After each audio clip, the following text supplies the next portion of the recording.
بسم اللہ الرحمن الرحیم۔ السلام علیکم ورحمۃ اللہ وبرکاتہ۔ مومن کے اخلاق کیسے ہوں؟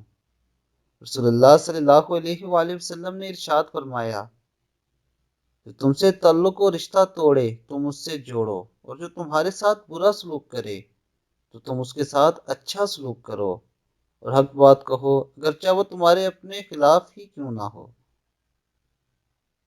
دوستو، نبی کریم صلی اللہ علیہ وآلہ وسلم نے سب سے زیادہ جس بات پہ زور دیا وہ اچھے اخلاق ہیں۔ اچھے اخلاق کی وجہ سے بہت سے لوگ جنت میں جائیں گے، اور برے اخلاق کی وجہ سے بہت سے لوگ جہنم میں چلے جائیں گے۔